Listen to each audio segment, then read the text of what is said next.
Hubo un niño cuyo nombre un país entero aprendió a repetir, antes de que él aprendiera a afeitarse. 200 millones de brasileños lo coronaron rey. Lo llamaron el heredero. El próximo Pelé, el próximo Ronaldo, el próximo Neymar. Todo eso, junto, sobre la espalda de un adolescente. Y lo que casi nadie se atreve a decirte es esto. El mismo país que lo puso en el trono fue el que empezó a preguntarse, muy pronto, si no se había equivocado. Quédate conmigo, porque esta historia no trata de un fracaso. Trata de algo mucho más cruel y mucho más humano. Esta es la historia de lo que le pasa a un chico cuando lo obligan a ser un dios, antes de dejarlo ser un hombre. De cómo se siente cargar el futuro de una nación futbolera cuando todavía no tienes edad ni para votar. Y de por qué, en el fútbol, a veces el castigo más grande no es que nadie crea en ti, sino que todos crean demasiado, demasiado pronto. Quédate hasta el final. Porque el giro de esta historia todavía se está escribiendo, y muy pocos entienden hacia dónde va de verdad. Todo empezó, como casi siempre en Brasil, lejos de las luces. Hendrik Felipe Moreira de Souza nació el 21 de julio de 2006, en Brasilia. No en la Brasilia de las postales, sino en la de los barrios de la periferia, donde el fútbol no es un pasatiempo, es una puerta. A veces, la única puerta. Su padre trabajaba de lo que había. Y hubo días, esto lo ha contado la propia familia, en que el sueño de Hendrik fue también el sacrificio de todos los que lo rodeaban. Mudarse, aguantar, apostarlo todo a que ese niño con la pelota pegada al pie era la salida. Detente un segundo y piénsalo. Antes de ser una marca, antes de ser una promesa de millones de euros. Hendrik fue eso, un niño de barrio con un sueño demasiado grande para el tamaño de su casa. Y ese niño llegó a Palmeiras. En las inferiores del Palmeiras, pasó algo que no se puede fabricar ni comprar. Brasil entero empezó a hablar de un chico que todavía no había debutado como profesional. Videos que se viralizaban. Goles de las categorías juveniles que parecían de PlayStation. Un país que se pasaba de boca en boca un nombre nuevo. Hendrik, Hendrik, Hendrik. Cuando por fin debutó en el primer equipo, en 2022, tenía apenas 16 años. Y no defraudó. Marcó goles importantísimos. Fue clave en títulos del Palmeiras. Con 16, 17 años, decidía partidos de un grande de Sudamérica. Da perfeição, entregou para o Murilo. Chegando para o Hendrik, ele vai fazendo fila, o garoto é liso. Olha o Hendrik, bateu pro gol, lá dentro! ¡Gol! Pero de verdad fue tan grande, te preguntarás. Escúchame bien, fue tan grande que el Real Madrid, el club más ganador de la historia, pagó una fortuna por un adolescente que ni siquiera podía firmar todavía. En julio de 2024, al cumplir los 18, se cerró el traspaso, una operación de unos 35 millones de euros de base, con hasta 25 más en variables. Y ahí está lo que casi nadie percibió en ese momento. Brasil no compró un jugador. Brasil coronó a un rey. Lo pusieron, a los 16, en la misma frase que Pelé, que Ronaldo, que Neymar. Le entregaron una corona, que él todavía no tenía cabeza para sostener. Y aquí es donde tienes que entender algo muy latinoamericano. En Brasil, el fútbol no es deporte. Es identidad. Es religión. Es la forma en que un país que ha sufrido tanto le dice al mundo, miren, en esto, nadie nos gana. 5 estrellas en la camiseta. La única selección que jugó todos los mundiales. La tierra que le dio al planeta al rey Pelé. Ahora imagina poner todo eso sobre la espalda de un chico de 17 años. No le pidieron que fuera bueno. Le pidieron que fuera el elegido. El que devolvería a Brasil a la cima del mundo. El heredero de una dinastía sagrada. No era solo un jugador. Era la esperanza de un pueblo entero de volver a sentirse el mejor. Y esa clase de amor pesa como una losa. Entonces llegó a Madrid. Y el cuento de hadas se topó con la realidad. Porque el Real Madrid de esos años no era un lugar para que un niño creciera con calma. Era un vestuario de titanes. Vinicius, Rodrigo.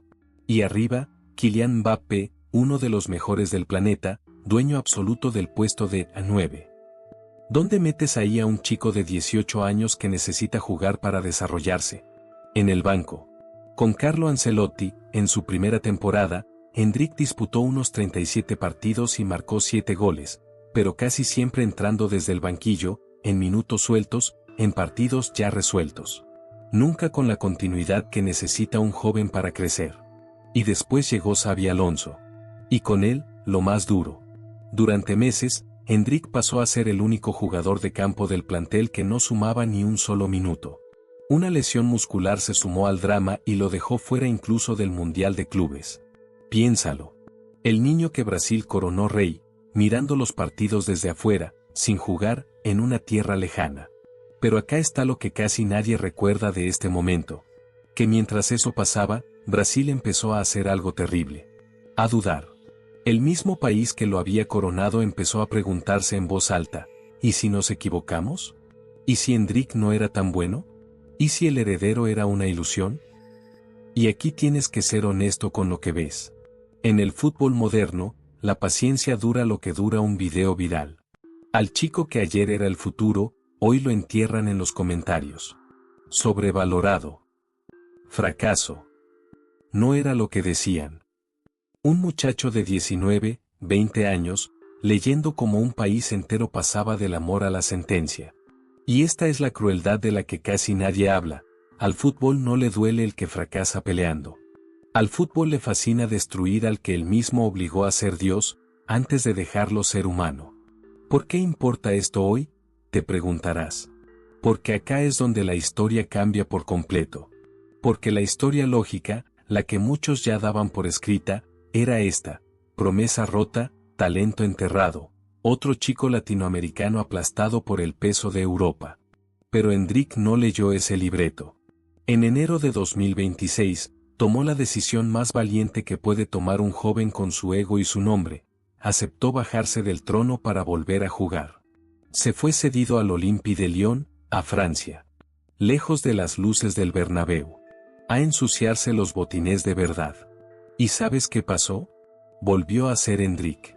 En el Lyon, en apenas 21 partidos, marcó 8 goles y dio 8 asistencias. 16 participaciones directas en gol.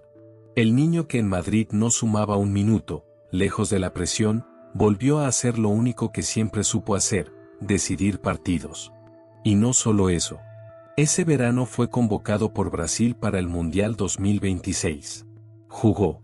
Estuvo ahí, con la canarina, hasta que el sueño se cortó en octavos ante Noruega. ¿Lo ves? El fracasado jugó un mundial a los 19 años.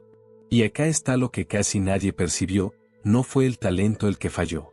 Fue el lugar. Fue la corona puesta demasiado pronto. El chico solo necesitaba lo que el fútbol se había negado a darle: tiempo y una cancha donde jugar. Y hoy, en la temporada 2026 a 2027, la historia da otro giro. Endrick volvió a Madrid. Pero ya no es el niño perdido en el banco. José Mourinho lo frenó cuando media Europa quería llevárselo, le confió la mítica camiseta número 9 y le prometió lo que nunca tuvo: la oportunidad de pelear su lugar de verdad. Todavía tiene por delante a Mbappé. Todavía tiene una montaña que escalar. Nadie te puede prometer cómo termina. Pero mira bien la fecha. Endrick nació en 2006. Cuando ves este video, apenas tiene 20 años. 20. A esa edad, Pelé ya era campeón del mundo, sí, pero por cada pelea hay 1000 historias de cracks que a los 20 todavía estaban buscándose. El error nunca fue de Endrick. El error fue nuestro, el de un continente que necesita tanto un ídolo nuevo que se lo exige a niños que apenas están aprendiendo a ser hombres. Te dije al principio que un país coronó rey a un niño antes de dejarlo ser hombre. Y que el mismo país que lo puso en el trono empezó a querer bajarlo. Pero ahora ya sabes la verdad. Endrick no es una promesa rota. Es un chico de 20 años al que le pedimos que fuera un dios cuando todavía estaba aprendiendo a caminar entre gigantes. Y que, aún así, ya jugó un mundial, ya marcó en Europa, y todavía tiene toda una carrera por delante para escribir su propio final. Porque la historia del fútbol no es cruel con los que fracasan. Es cruel con los que obligamos a ser leyendas antes de tiempo. Y tal vez, solo tal vez, la lección de Endrick sea esta: dejemos que los niños sean niños, antes de exigirles que sean reyes. La próxima vez que veas a un pibe joven cargando el peso de todo un país sobre la espalda, acuérdate de esta historia. Y ten un poco de paciencia. Porque las leyendas no nacen coronadas. Se construyen, tropiezo a tropiezo, gol a gol. Ahora dime tú, en los comentarios, ¿crees que Endrick todavía va a cumplir con todo lo que prometió, o el peso fue demasiado grande? Cuéntame, quiero leerte. Y si amas el fútbol latino tanto como yo, suscríbete a Loco por el Fútbol Latino y activa la campanita, porque estas historias, las de verdad, las que nadie se anima a contar, apenas están empezando. Hasta la próxima.